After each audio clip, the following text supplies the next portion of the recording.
Hola a todos los soldados y aficionados a la supervivencia, bienvenidos al CEA Airsoft al habla de Econo 24.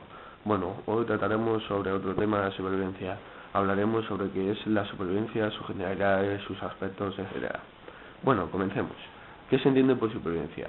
Por supervivencia se entiende cualquier situación en la que, en la mayoría de los casos, un individuo o un colectivo, una familia, un colegio que sale de excursión, se ven obligados a subsistir con los recursos que nos proporciona el terreno, la naturaleza, etcétera, manteniendo las condiciones físicas y psíquicas que nos den la posibilidad de seguir viviendo y salir de esa situación y volver a la vida cotidiana. Bueno, la supervivencia. A ver, la mayoría de las personas no están preparadas para afrontar los peligros que acarrea la supervivencia. Bien, porque no están preparados para ellos o porque nunca han pensado que les podía pasar. Bueno, para mí, en la supervivencia hay tres aspectos: psíquico y físico. Estos dos van emparejados entre ellos y sin el uno no puede faltar el otro. Y después está el aspecto técnico. Bueno, pasemos al aspecto psíquico. El aspecto psíquico se refiere a esa voluntad de sobrevivir, a esa de mantener la moral bien alta, el decir, venga, que voy a salir de aquí. Es decir, el estar, pensar en positivo y el ser optimista.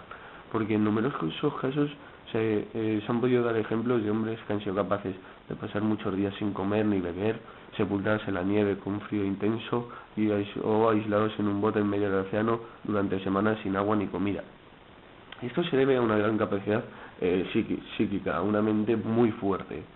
Y por otra parte, la moral, el tener una moral muy alta, es imprescindible para sobrevivir individual o colectivamente, ya que si estamos, por ejemplo, en un grupo, nos deberemos apoyar los unos en los otros. Entonces, sí, ahora está la física, que una buena preparación física, el tener un buen físico, nos ayudará a obtener un mejor rendimiento que elevará nuestra moral y mantendrá la voluntad de sobrevivir, contribuyendo a conservar nuestra salud, es decir, a ser más fuertes ante unos casos, y porque todo ello en la supervivencia nos encontraremos incómodos, nos podemos permitir ciertos lujos, pero siempre va a ser todo incómodo. Y lo que decía, sin físico, sin una condición física, es imposible conseguir una moral alta, ¿vale? Y si no tenemos una moral alta o no tenemos una mente fuerte, nuestro físico se verá severamente afectado. Después, hay otra, que está la técnica, pero que es tan menos importante. A la técnica nos referimos con tener un cierto manejo con planos y brújulas, saber reducir la meteorología, métodos de primeros auxilios, métodos de orientación, forma de proporcionarse comida y agua. Y bueno, todo eso ya son cosas que se irán aprendiendo. Bueno, hay dos tipos de supervivencia: la supervivencia individual y la supervivencia en un grupo. Bueno, la supervivencia individual es en la que se dan más casos. Se demuestra que el factor más importante para superarla es tener una firme voluntad de sobrevivir, de decir, voy a salir de aquí, cojones, ¿vale? O sea, aquí la mente es uno de los mayores factores.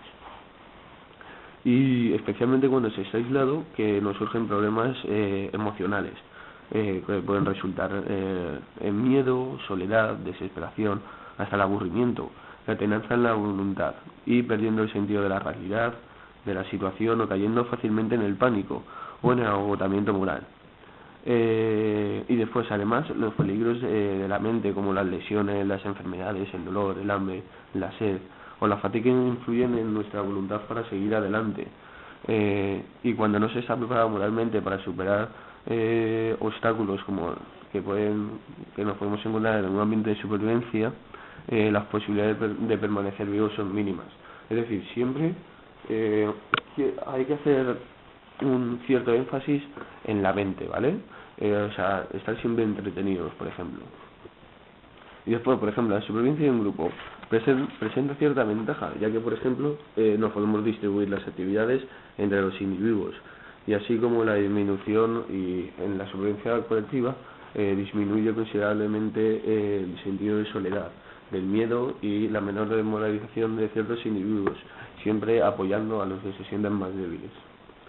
Bueno, una vez definida ya lo que es la supervivencia y sus tres aspectos más importantes, vamos a pasar a lo que son las necesidades básicas.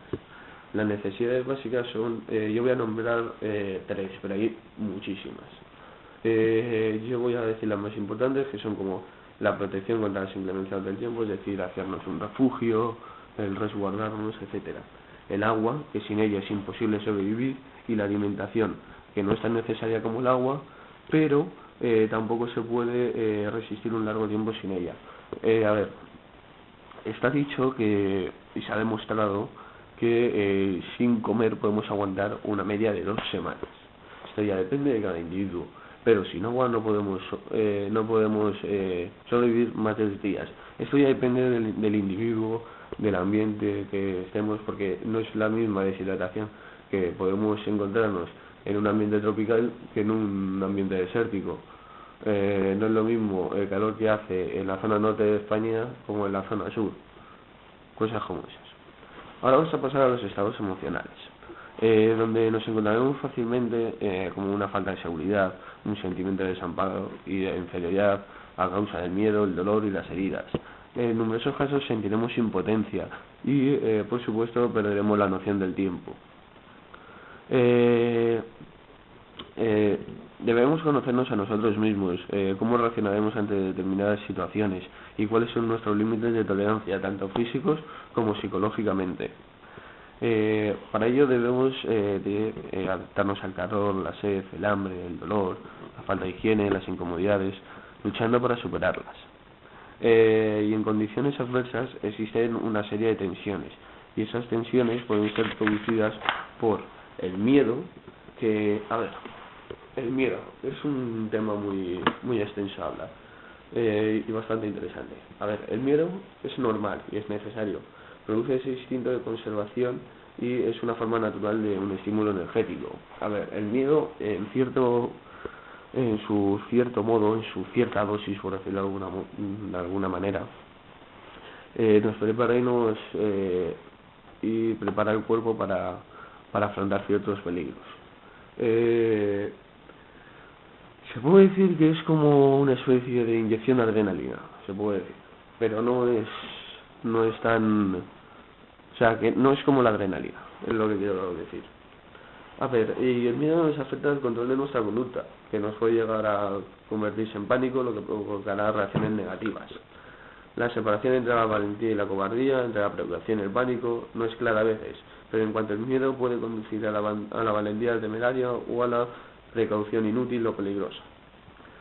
A ver, es decir, que si tenemos un miedo y estamos bastante asustados, es mejor parar, que se nos pase ese miedo antes de hacer algo. Y los síntomas principalmente del miedo pues son muy obvios, son como la taquicardia, temblores, dilatación de las pupilas, aumento de la tensión muscular, irritabilidad, hostilidad, sentimientos irreales, pánico, etc. A ver, hay ciertas maneras de controlar el miedo, como por ejemplo investigando sus causas y no sus efectos, con voluntad de vencer y con autoconfianza. Y también hay formas de superarlo, como reconocerlo, comprenderlo y aceptarlo. Pensar que todo depende de uno mismo, así como la superación, mantener física y mentalmente ocupado, es decir, que si tenemos miedo, hacemos actividades, hacemos cosas para evitar pensar en ello. Pensar en familiares y amigos de manera positiva, como fuerza que los impulsa al regreso. Pensar en que la causa del miedo es algo conocido, no algo que desconocemos. Y si, por ejemplo, si se es creyente, pues buscar ayuda en la moral de sentimientos religiosos, y si no, en la solidaridad humana. Es decir, que si tenemos miedo por algo y no sabemos por qué es, debemos intentar no asustarnos, porque ya, si no lo hemos visto, ¿para qué vamos a tener miedo? O no vamos a pensar en cosas irreales, sería absurdo. Después, por ejemplo, otro aspecto que yo creo que se suele dar más que el miedo es la soledad, cuando estamos en supervivencia. Porque el hallarse solo o abandonar el terreno desconocido supone un trastorno psicológicamente. También a veces puede ser causa del pánico, conduciendo a la desesperación, ideas de suicidio, e incluso la rendición sin luchar. Es decir, la soledad muchas veces dice, joder, ya estoy aquí solo, ya no voy a poder salir, pues ya está, me muero de hambre o me tiro por un barranco y ya está. Y no, eso no es lo que hay que hacer. Entonces, para superar la soledad es muy fácil. Hablarse a sí mismo de manera positiva, mantener una actividad constante, planear, pensar continuamente, es decir, el estar entretenidos todo el rato. La inmoralización. A ver, que la importancia de la moral es innegable y de ello dependerá el resultado. Una moral elevada es imprescindible para sobrevivir individual o colectivamente. Esto es de cajón. Y que la falta de confianza en sí mismo, en las propias creencias y en la misión, hará que la situación de crisis se produzca una desmoralización. Después el nerviosismo. El nerviosismo que crea un estado de ansiedad, lo que hace uno descuidado, hacer acciones peligrosas, ponernos en peligro, etcétera. Las heridas. Eso es un aspecto físico, donde nos encontraremos debilitados, tanto física como mentalmente, y que para ello hay que buscar un método de remedio. Después, siempre hay que pensar que por encima de las heridas y de las enfermedades tenemos nuestra voluntad de sobrevivir, y debemos estar, y una vez que ya podamos encontrar ese remedio a nuestra herida, debemos ocuparnos de ello urgentemente, ya que una pequeñita herida es una puerta de entrada a todo tipo de infecciones. A ver, el cansancio y la sed. A ver, que todo ello está claro que disminuye nuestras capacidades físicas y psíquicas. Lo que nos hacen descuidados incrementa las posibilidades de fracasar. Después, el frío y el calor. Esto también es un detalle importante, ya que estas dos desestabilizaciones influyen en nuestro cuerpo. El frío nos adormece el cuerpo, nos disminuye la corriente sanguínea y produce sueño. Y un cuerpo entumecido y frío está preparado para morir. A ver, yo aquí soy claro y como son las cosas, ¿vale? Porque no os quiero engañar. Y después, el calor produce debilidad, apatía, y tan peligroso como todo son los cambios bruscos de temperatura de ciertas regiones, así como las corrientes de aire que actúan como un refrigerador, disminuyendo la temperatura corporal.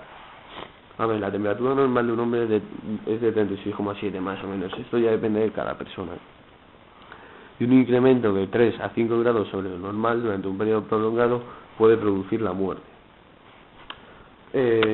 Bueno, esto ha sido todo, chicos. Y bueno, ya sabéis, siempre que nos encontremos en una situación de estas, hay que mantener la voluntad de sobrevivir. Siempre, siempre, siempre por encima de todo. Bueno, si tenéis cualquier duda de este apartado, me escribís un comentario, mensaje privado, lo que queráis. Si os ha gustado el vídeo, like, favorito, compartirlo, lo que queráis, suscribiros, os dejo hacer todo lo que queráis, es gratis. Y bueno, posteriormente hablaremos sobre cómo orientarse en la supervivencia, cómo encontrar agua, cómo encontrar comida, los diferentes tipos de plantas ventajosas, desventajosas, etcétera, ¿vale? Pues bueno, chicos, soldados, aficionados a la supervivencia, al Airsoft, ha sido un placer. Like y favoritos y nos vemos en otra. Hasta luego.